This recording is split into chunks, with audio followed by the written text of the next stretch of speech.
আসসালামু আলাইকুম রহমতুল্লাহ বারাকাতু।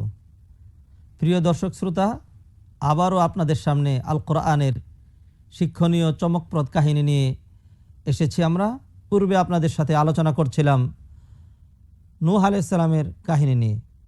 আল্লাহ পাক কাফেরদেরকে ধ্বংস করে কেবলমাত্র যারা আল্লাহর প্রতি বিশ্বাসী মুমিন ছিল, নূহ আলাইহিস সালামের সাথে তাদেরকে কিস্তিতে আরোহণ করে তাদেরকে বাঁচালেন। এবং যখন প্লাবন শেষ হয়ে গেল, আল্লাহ পাক তাদেরকে জমিনে অবতরণ করার নির্দেশ দিলেন। আল্লাহ পাক কোরআনে কারিমে সূরা হুদের মধ্যে ইরশাদ করছেন, قيل يا نوح اهبط بسلام منا وبركات عليك وعلى ممن معك وأمم سنمتعهم ثم يمسهم منا عذاب أليم।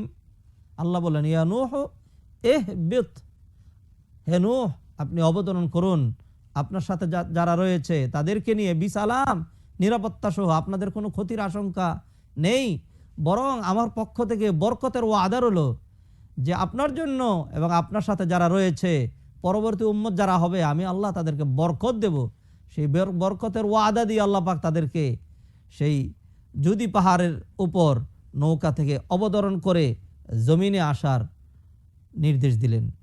এবং নূহ আলাইহিস সালামও এটি দোয়া করেছিলেন, রব্বি আনজিলনি মুনজালাম মুবারাকা, হে আল্লাহ আপনি আমাকে বরকতময় অবতরণের ব্যবস্থা করে দিন। আল্লাহ পাক তাই বললেন, ইহবিত মিন্না কিলা ইয়া নূহ বিত বিসালামিম মিন্না ওয়া বারাকাতিন আলাইক, বরকত সহ আপনি অবতরণ করুন। হযরত নূহ আলাইহিস সালাম অবতরণ করলেন। আহলে কিতাব, আমাদের পূর্ববর্তী উম্মত যারা রয়েছে তারা উল্লেখ করেছে যে আল্লাহ পাক নূহ আলাইহিস সালামকে বলল যে হে নূহ, নৌকার ভিতরে যারা রয়েছে আপনি আপনার স্ত্রী এবং আপনার সন্তানেরা এবং অন্যান্য মুমিন যারা রয়েছে এবং জীবজন্তু সহ সবাইকে নিয়ে আপনি অবতরণ করেন। এখানে অবশ্য আমি নূহ আলাইহিস সালামের স্ত্রীর কথা বলেছি, এটি ওই বর্ণনা অনুযায়ী যেই বর্ণনাতে বলা হয়েছে যে নূহ আলাইহিস সালামের স্ত্রী তখন মুমিন ছিল, তাদের সাথে আরোহণ করেছিলেন, পরবর্তীতে সে কাফের হয়েছে। যাই হোক, নূহ আলাইহিস সালাম অবতরণ করার পর এবার তিনি আল্লাহর শুকরিয়া আদায় করলেন, কৃতজ্ঞতা স্বরূপ তিনি আল্লাহর জন্য অনেক কোরবানি করলেন। কোরবানি করে আল্লাহর কাছে দোয়া করলেন তিনি যেন এরকম মহাপ্লাবন আর না দেন। বাস্তবেই তো নূহ আলাইহিস সালাম সচক্ষে দেখেছেন দুনিয়াতে যারা ছিল, যারা দাম্ভিকতা প্রদর্শন করেছে, যারা অহংকার প্রদর্শন করেছে এবং যারা বলেছে যে হে নূহ তুমি যদি তোমার দাওয়াত থেকে ক্ষান্ত না হও তাহলে প্রস্তর মেরে পাথর মেরে তোমাকে শেষ করে দেব, এত শক্তিশালী জাতি যারা ছিল আল্লাহ পাক তাদেরকে ধ্বংস করে দিয়েছেন। এবং এই কিস্তিতে যারা আরোহণ করেছে কেবলমাত্র তাদেরকে আল্লাহ পাক বাঁচিয়ে দিয়েছেন। এখানে একটি ব্যাপার আলোচনা করা দরকার, সেটি হলো এই মহাপ্লাবন যে হয়েছে এটি কি পৃথিবীর সর্বস্থানেই হয়েছিল নাকি একটা নির্দিষ্ট ভূখণ্ডে হয়েছিল? এখানে প্রসিদ্ধ যে মতামতটি রয়েছে সেটা হলো মহাপ্লাবন একেবারে পুরো পৃথিবী ব্যাপী হয়েছিল এবং পৃথিবীর কোনো স্থান বাকি ছিল না, সমস্ত জায়গায় এটি হয়েছিল। অবশ্য কেউ কেউ এমন বলেছেন যে তখন সারা বিশ্বে মানবজাতি ছিল না, যেই স্থান পর্যন্ত মানবজাতি ছিল আল্লাহ পাক ওই পর্যন্ত মহাপ্লাবন দিয়ে তাদেরকে ধ্বংস করে দিয়েছেন। যাই হোক, মহাপ্লাবন ব্যাপক হয়েছিল এবং আল্লাহ পাক এই কিস্তিতে আরোহিত ব্যক্তিবর্গ ছাড়া বাকি সবাইকে ধ্বংস করে দিয়েছিলেন। পরবর্তীতে যত মানুষ দুনিয়াতে এসেছে সবাই কিন্তু এই কিস্তিতে আরোহণকারী যে সমস্ত মুমিন ছিল তাদের বংশধর। এই জন্য হযরত নূহ আলাইহিস সালামকে মানব জাতির জন্য দ্বিতীয় পিতা বলা হয়, যেহেতু নূহ আলাইহিস সালামের যে 3 ছেলে ছিল তাদের থেকে এক এক দেশ এক এক জাতি বিস্তৃতি লাভ করেছে। কোরআনে আল্লাহ পাক বলেছেন যে ওয়াজআলনা যুররিয়াতাহু হুমুল বাকিন, নূহ আলাইহিস সালামের যে বংশধর তাদেরকে আমি বাকি রেখেছি, এরপরে অন্যান্য যারা ছিল তাদেরকে ধ্বংস করে দিয়েছি। সম্মানিত দর্শক শ্রোতা, আমরা দেখতে পেলাম যে কেউ যদি আল্লাহর অবাধ্য হয়, কেউ যদি কুফরির পথ এখতিয়ার করে এবং আম্বিয়া কেরামের যেই দর্স নসিহত উপদেশ তা যদি শ্রবণ না করে তাহলে আল্লাহ পাক তাদেরকে কিভাবে ধ্বংস করেন? সেই আল্লাহ কিন্তু এখনো আছেন। এবং বাস্তব কথা হলো, আমরা যারা বাংলাদেশি জাতি রয়েছে, আমাদের জন্য কিন্তু এই ঘটনা অনেক বেশি, এই ঘটনা বোঝা অনেক সহজ। কারণ আমরা দেখতে পাচ্ছি যে কিছুদিন পরপরই আমাদের দেশে মহাপ্লাবন না হলেও বড় বড় বন্যা হচ্ছে, জলোচ্ছ্বাস হচ্ছে, এবং যেখানে আমাদের অজস্র মানুষ মারা যাচ্ছে, ক্ষয়ক্ষতি হচ্ছে। এবং আল্লাহ পাক কোরআনে বলে দিয়েছেন, জহারাল ফাসাদু ফিল বাররি ওয়াল বাহর বিমা কাসাবাত আইদিন নাস। আমাদের কৃতকর্মের ফলেই কিন্তু এই ধরনের অবস্থাগুলো হচ্ছে। সুতরাং আমাদের এই ঘটনা থেকে সবক হাসিল করা দরকার, শিক্ষা গ্রহণ করা দরকার, এবং আল্লাহর পথে ফিরে আসা দরকার, দুনিয়ার নাজাতের জন্য, দুনিয়ার মুক্তির জন্য এবং আখিরাতের মুক্তির জন্য। আর বাস্তব কথা হলো, আল্লাহ যদি দুনিয়াতে আমাদেরকে দরপাকন নাও করেন, আল্লাহ কিন্তু আমাদেরকে এমনিতেই ছেড়ে দেন নাই। তিনি বলেছেন, আফা হাসিবতুম আন্নামা খালাকনাকুম আবাসা, তোমরা কি ধারণা করেছো তোমাদেরকে এমনি সৃষ্টি করেছি, ওয়া আন্নাকুম ইলাইনা লা তুরজাউন, তোমরা আমার কাছে ফিরে আসবে না। অন্য আয়াতে বলেছেন, আয়াহসাবুল ইনসান আইয়ুতরাকা সুদা, মানুষ কি এমন ধারণা করেছে যে তাদেরকে এমনিতেই ছেড়ে দেওয়া হয়েছে? না, তাদেরকে এমনিতেই ছেড়ে দেওয়া হয় নাই। তাহলে আমাদেরকে আল্লাহর কাছে প্রত্যাবর্তন করতেই হবে। দুনিয়াতে যদি আল্লাহ পাক ডিল দিয়েও দেন, আখিরাতে কিন্তু আল্লাহ পাক দরপাকর করবেন। সুতরাং এই ঘটনা থেকে আমাদের অবশ্যই শিক্ষা নিতে হবে। এবং আমরা পূর্বেই বলেছি, আমরা নিছক ঘটনা বর্ণনা করার জন্য এবং মজা করে ঘটনা শোনার জন্য আমরা এই ধারা চালু করে নিই। এর মধ্যে থেকে আমরা শিক্ষা নেব, এর মাধ্যমে আমরা আমাদের ইমানের বৃদ্ধি ঘটাবো, ইমান বাড়াবো, এবং আমাদের তাকওয়া বৃদ্ধি পাবে। এই লক্ষ্যে আমরা আমাদের আলোচনা করছি। সম্মানিত দর্শক, আমরা সর্বশেষ হজরতে নূহ আলাইহিস সালাতুস সালাম, তিনি তো আর সারা জীবনের জন্য দুনিয়াতে আসেননি। আল্লাহ পাক তাকেও একটা নির্দিষ্ট মেয়াদ দিয়েছেন, তাকেও একটা নির্দিষ্ট হায়াত দিয়েছেন। তারপরে তিনি ইন্তেকাল করেছেন। যদিও তার হায়াত ছিল অনেক লম্বা, এবং ওই যুগের মানুষকে আল্লাহ পাক লম্বা হায়াত দিয়েছিলেন। একটি বর্ণনা অনুযায়ী আল্লাহ পাক হজরতে নূহ আলাইহিস সালাতুস সালামকে যখন নবুয়ত দান করেছেন, তখন তার বয়স ছিল 480 বছর, এবং তিনি তার জাতির মধ্যে দাওয়াতি কাজ চালিয়ে গিয়েছেন 950 বছর। এবং এই প্লাবনের পরেও আল্লাহ পাক তাকে আরো 350 বছর হায়াত দান করেছিলেন। এই বর্ণনা অনুযায়ী হযরত নূহ আলাইহিস সালামের হায়াত হয়েছিল 1780 বছর। যদিও অকাট্যভাবে একেবারে এটা বলা সম্ভব নয় যে তিনি কি এই হায়াতটি পেয়েছিলেন নাকি তার চেয়ে কিছু কম পেয়েছিলেন। তবে কোরআনে যা উল্লেখ করেছেন আল্লাহ পাক, এর চেয়ে কম যে তার হায়াত ছিল না, এতে কোনো সন্দেহ নেই। আল্লাহ পাক বলেছেন, ওয়ালাকাদ আরসালনা নূহান ইলা কওমি, আমি নূহকে তার জাতির কাছে প্রেরণ করেছি, তিনি তাদের মাঝে 950 বছর পর্যন্ত ছিলেন। 950 বছরের কম যে তার হায়াত ছিল না, এতে কোনো সন্দেহ নেই। ফাআখাযাহুমুত তুফানু হুম যালিমুন, এবং এতে বোঝা যাচ্ছে যে এই 950 বছর তুফান এবং মহাপ্লাবনের পূর্বেই তিনি ছিলেন, এরপরেও আরো দিন বেঁচে ছিলেন। যাই হোক, হযরত নূহ আলাইহিস সালাম যখন দুনিয়া থেকে চলে যাচ্ছেন, তখন তিনি সাধারণ ধারা অনুযায়ী, দুনিয়ার প্রতিটি মানুষ তার সন্তানকে নিয়ে চিন্তা করে, তিনি তার সন্তানদেরকে যেই উপদেশ দিয়েছিলেন, এই উপদেশটি উল্লেখ করে আমরা আজকে আমাদের এই ধারাকে শেষ করতে চাই। হযরত নূহ আলাইহিস সালাতুস সালাম তিনি তার সন্তানদেরকে উপদেশ দিলেন। তিনি যখন চলে যাচ্ছিলেন, প্রতিটা নবী এই কাজ করেছেন। হযরত ইব্রাহিম আলাইহিস সালামের কথা আল্লাহ কোরআনে তুলে ধরেছেন, হযরত ইয়াকুব আলাইহিস সালামের কথা তুলে ধরেছেন। সূরা বাকারার মধ্যে প্রথম পারার 19 নম্বর বিষয়ে আলোচনাটা রয়েছে। ওয়াসা বিহা ইব্রাহিম বানি আম কুনতুম শুহাদা ইয হাদারা ইয়াকুব আল মাউত, যে ইয়াকুব আলাইহিস সালামের যখন মৃত্যুর সময় হলো, তখন কি তোমরা সেখানে উপস্থিত ছিলে? আম কুনতুম শুহাদা ইয হাদারা ইয়াকুব আল মাউত ইয ক্বালা লিবানিহি মা তা'বুদুনা মিন বা'দি, তিনি জিজ্ঞেস করলেন, আমি চলে গেলে তোমরা কার ইবাদত করবে? তখন তার সন্তানেরা উত্তর দিল, ক্বালু না'বুদু ইলাহাকা ওয়া ইলাহা আবাইকা ইব্রাহিম ওয়া ইসমাঈল ওয়া ইসহাক ইলাহান ওয়াহিদা ওয়া নাহনু লাহু মুসলিমুন। তারা বলল যে, হে পিতা, আমরা আপনার যে পূর্বপুরুষ যারা ছিল, ইব্রাহিম আলাইহিস সালাম, ইসমাইল, ইসহাক, তাদের যেই রব, আপনার যে রব, এক আল্লাহর ইবাদত করব। ওয়া নাহনু লাহু মুসলিমুন, আমরা এক আল্লাহর কাছেই সারেন্ডার করে থাকব। ওয়াসা বিহা ইব্রাহিম বানিহি ওয়া ইয়াকুব, এবং ইব্রাহিম আলাইহিস সালামও তার সন্তানদেরকে একই নির্দেশ দিয়েছিলেন। ঠিক তদ্রূপ নূহ আলাইহিস সালামও তার ছেলেদেরকে যেই উপদেশ দিয়েছিলেন, তার উপদেশের মধ্যে 4টা বিষয় ছিল। 2টো বিষয়ের আদেশ করেছিলেন আর 2টো বিষয় থেকে নিষেধ করেছিলেন। তিনি তার ছেলেকে বলেছিলেন আমরুকা বিইসনাতাইন ওয়া আনহাকা আন ইসনাতাইন, আমি তোমাকে 2টো বিষয়ের নির্দেশ দিচ্ছি আর 2টি বিষয় থেকে তোমাকে বারণ করছি। আমরুকা বিলা ইলাহা ইল্লাল্লাহ, তোমাকে লা ইলাহা ইল্লাল্লাহ নির্দেশ দিচ্ছি, অর্থাৎ এক আল্লাহমুখী হয়ে থাকবে, আল্লাহ ছাড়া আর কোনো ইলাহা নেই। কারণ হলো ফাইন্নাস সামাওয়াতিস সাবআ ওয়াল আরদিনাস সাবআ লাউ উদিআত ফি কিফা ওয়া উদিআত লা ইলাহা ইল্লাল্লাহ ফি কিফা রাজাহাত বিহিন্না লা ইলাহা ইল্লাল্লাহ। কারণ হলো 7 আসমান 7 জমিন যদি এক পাল্লায় উঠানো হয় আর লা ইলাহা ইল্লাল্লাহ আরেক পাল্লায় উঠানো হয়, তাহলে লা ইলাহা ইল্লাল্লাহর পাল্লাটি বেশি ভারী হবে। তোমাকে আমি এই লা ইলাহা ইল্লাল্লাহ আঁকড়ে ধরে থাকার নির্দেশ দিচ্ছি। লা ইলাহা ইল্লাল্লাহ এটি এমন একটি কালিমা যেটিকে আমরা বলি, আমরা উচ্চারণ করি, যদিও আমরা এর মাহাত্ম্য, এর গুরুত্ব, এর ফজিলত আমরা অনেকেই অনুধাবন করি না। এই লা ইলাহা ইল্লাল্লাহ এই কালিমাটি কিন্তু শুধুমাত্র আমাদের জন্য নয়, নূহ আলাইহিস সালামের যে জাতি ছিল, আদম আলাইহিস সালামের বংশধর যারা ছিলেন, পূর্ববর্তী যত উম্মত গিয়েছেন সকলকেই কিন্তু আল্লাহ পাক এই লা ইলাহা ইল্লাল্লাহর নির্দেশ দিয়েছেন।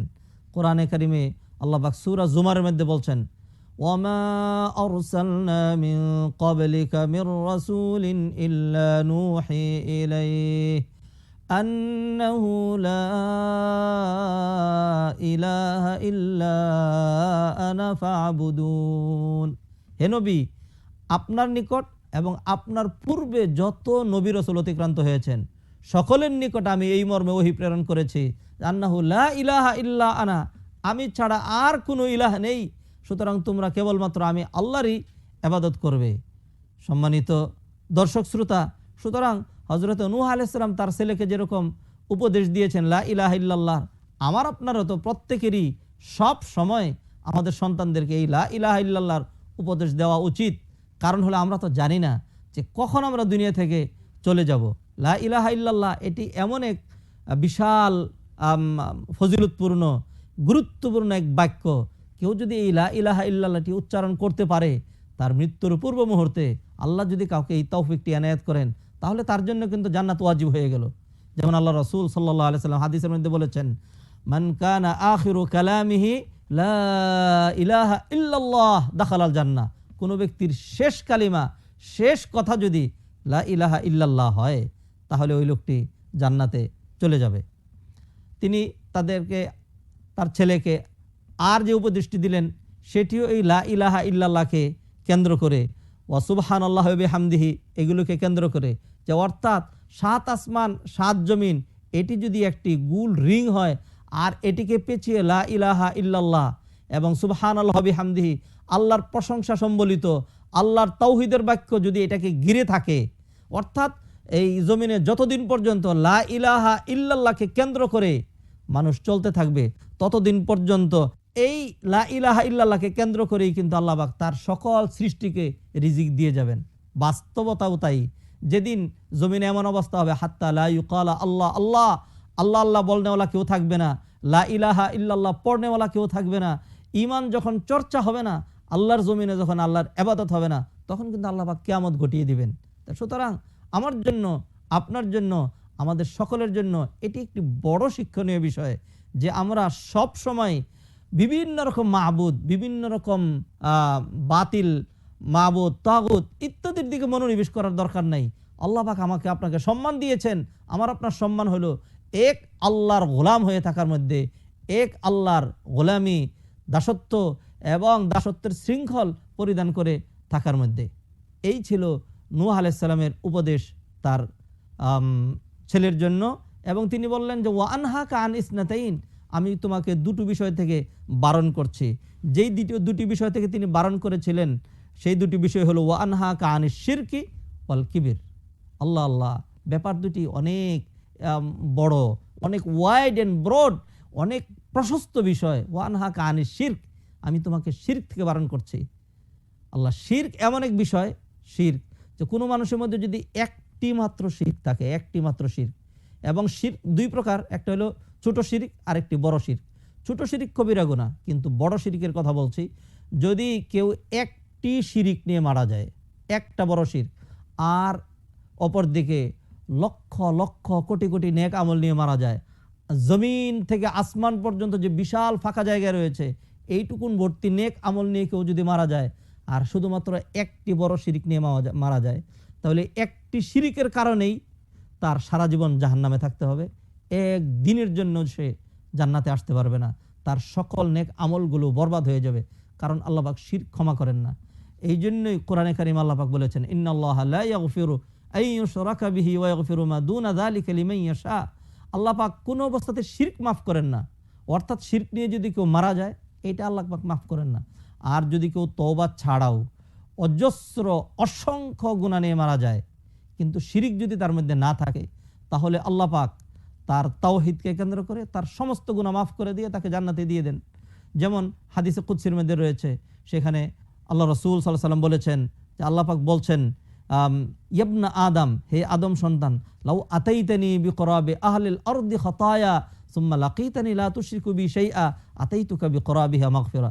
হে আদম সন্তান, তুমি যদি আমার কাছে এমন অবস্থায় হাজিরা দাও যে পৃথিবীর সকল মানুষ যা গুনাহ করেছে তুমি একাই ওই পরিমাণ গুনাহ করেছো, অথবা তুমি যেই পৃথিবীতে ছিলে সেই পৃথিবী ভর্তি করে তুমি গুনাহ করে নিয়ে আসছো, সুম্মা লাকিতানি লা তুশরিকু বি শাইআ, আমি যাচাই বাছাই করে দেখলাম তোমার হরেক রকম গুনাহ রয়েছে কিন্তু শিরিক করো নাই, নামাজ ছেড়েছ, মানুষের অধিকার হরণ করেছ, রোজা ভেঙ্গেছ, পর্দা করনি, সৎ কাজের আদেশ করনি, অন্যের বারণ করনি, ইত্যাদি বহু রকম অন্যায় অপরাধ করেছ, জিনা করেছ, চুরি করেছ, ব্যভিচার করেছ, কিন্তু শিরিক করো নাই, তাহলে তোমার এই সমস্ত গুনাহগুলি মাফ করার জন্য যেই পরিমাণ মাগফিরাত, রহমত, অনুকম্পা, দয়ার প্রয়োজন হবে, আমি আল্লাহ তার চেয়ে বেশি দয়া ও রহমত দিয়ে তোমার সমস্ত গুনাহগুলি মাফ করে দিয়ে তোমাকে জান্নাতে দিয়ে দিব। তাহলে দেখা যাচ্ছে যে নূহ আলাইহিস সালামের যে উপদেশগুলো আমরা পাচ্ছি এর মধ্যে দুটো বিষয়ের আদেশ করেছিলেন, একটি হলো তাওহীদ, অত্যন্ত গুরুত্বপূর্ণ বিষয়, আর যে দুটো বিষয় থেকে নিষেধ করেছেন তার মধ্যে একটি হলো শিরিক। এবং বাস্তব কথা হলো শিরিকের চেয়ে বড় অপরাধ আর কোনো কিছু নেই। এই জন্যই তো আল্লাহ পাক কোরআনে কারিমে বলেছেন, ইন্না শিরকা লাযুলমুন আযীম, শিরিক হলো সবচেয়ে ভয়াবহ অপরাধ। আর যে বিষয়টি তিনি নিষেধ করেছিলেন এটি হলো ওয়া আনহাকা আনিল কিবির, অহংকার তুমি করবে না। অহংকার, বাস্তব কথা হলো মানুষের জন্য কিন্তু অহংকার শোভা পায় না, মানুষ হলো সৃষ্টি, আর অহংকার এটা হলো আল্লাহ পাকের অন্যতম একটি বৈশিষ্ট্য অথবা গুণাগুণ, তিনি অহংকার করবেন এটা আল্লাহর জন্য শোভা পায়। এই জন্যই তো আল্লাহর পরিচয়ের মধ্যে বলা হয়েছে ওয়াল্লাহুল্লাযী লা ইলাহা ইল্লাহু আল মালিকুল কুদ্দুসুস সালামুল মুমিনুল মুহাইমিনুল আজিজুল জব্বারুল মুতাকাব্বির। আল্লাহ পাক হলেন অহংকারী। যদি বলা হয় একটা মানুষ সে খুব অহংকারী, এটা কিন্তু তার জন্য নিন্দাবাদ, এটা তার জন্য প্রশংসা নয়, কিন্তু আল্লাহর জন্য এটি প্রশংসা। আল্লাহ পাক অহংকার করেন, এজন্য কোনো অবস্থাতেই কোনো সৃষ্টির জন্য অহংকার করা এটা শোভা পায় না। সাহাবায়ে কেরাম আল্লাহ রাসূলকে জিজ্ঞাসা করেছিলেন, ইয়া রাসূলুল্লাহ, অহংকার, একজন মানুষ তার জামা কাপড় সুন্দর হোক, তার জুতা স্যান্ডেল সুন্দর হোক, এটা তো প্রত্যেকেই পছন্দ করে, এটি কি অহংকার? আল্লাহ রাসূল বললেন যে না, এটি অহংকার নয়। অহংকার হলো আল কিবরু বাতারুল হক ওয়া গামতুন নাস, অহংকার হলো হককে প্রত্যাখ্যান করা এবং মানুষকে তুচ্ছ জ্ঞান করা, নিজেকে বড় মনে করা। অন্য হাদিসে আল্লাহ রাসূল আরো সুন্দর করে বলে দিয়েছেন, বিহাসাবি ইমরিইম মিনাশ শার আন ইয়াহকিরা আখাহুল মুসলিম, একজন মানুষ নিন্দনীয় হওয়ার জন্য এটি যথেষ্ট যে সে তার আরেকজন মুসলমান ভাইকে অবজ্ঞা করে। সম্মানিত দর্শক শ্রোতা, আসুন আমরা কোনো অবস্থাতেই শিরিকে লিপ্ত না হই, শিরিক থেকে দূরে থাকি, তাওহীদের উপর প্রতিষ্ঠিত থাকার চেষ্টা করি, এক আল্লাহর ইবাদত করব, এক আল্লাহর গোলামিতে আমার আপনার মান মর্যাদা রয়েছে, আর কোনো অবস্থাতেই অহংকার করব না, কারণ অহংকার করা এটা আল্লাহর সাথে যুদ্ধ করার শামিল। আল্লাহ রাসূল সাল্লাল্লাহু আলাইহি ওয়াসাল্লাম হাদিসের মধ্যে বলেছেন, এটা হাদিসে কুদসি, আল্লাহ পাক বলছেন, আল কিবরিয়া ও রিদাই ওয়াল আযামাতু ইজারি ফামান নাযাআহুমা ফাকান্নামা নাযাআনি, যে অহংকার হলো আমার চাদর আর বড়ত্ব হলো আমার লুঙ্গি। কেউ যদি আমার লুঙ্গি আর চাদর ধরে টানাটানি শুরু করে দেয় তাহলে সে আমার সাথে যুদ্ধ বাজালো, আমার সাথে ঝগড়া শুরু করে দিল। আর যে ব্যক্তি আমি আল্লাহর সাথে যুদ্ধ করবে, আমি আল্লাহর সাথে ঝগড়া করবে, আদখালতুহুন নার, আমি তাকে জাহান্নামে প্রবিষ্ট করেই ছাড়বো। আসুন সম্মানিত দর্শকবৃন্দ, নূহ আলাইহিস সালামের এই যে ঘটনা প্রবাহ আমরা শুনলাম, এর মধ্যে থেকে আমরা শিক্ষা গ্রহণ করি যে কোনো জাতি অতীতে আল্লাহর অবাধ্য হয়ে নবীর সাথে বেয়াদবি করে তারা কিন্তু রেহাই পায়নি। আল্লাহ পাক তাদেরকে ধ্বংস করে দিয়েছেন। আল্লাহ পাক নূহ আলাইহিস সালাম এবং তার জাতিকে উদ্ধার করেছেন, রেহাই দিয়েছেন। ঠিক তদ্রূপ আমরা ঈমানের পথকেই অবলম্বন করে থাকব। এরপরে যদি আল্লাহ পাক দুনিয়াতে আমাদেরকে বিপদ আপদ দেন, তার মধ্যেও কল্যাণ। আর যদি আল্লাহ পাক আমাদেরকে সুখ সমৃদ্ধি দান করেন, এর মধ্যে আমাদের কল্যাণ।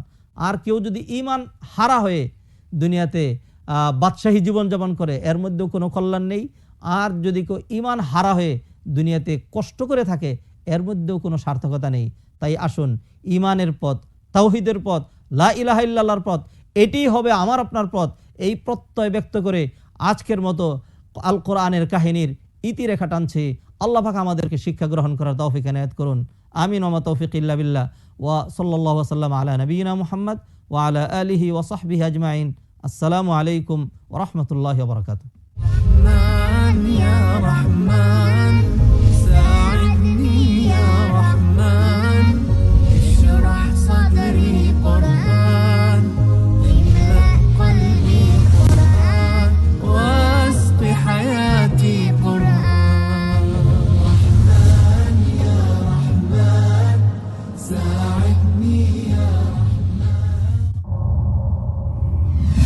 ইউনিভার্সাল ভিশন, সত্য সত্যই আমি বলি।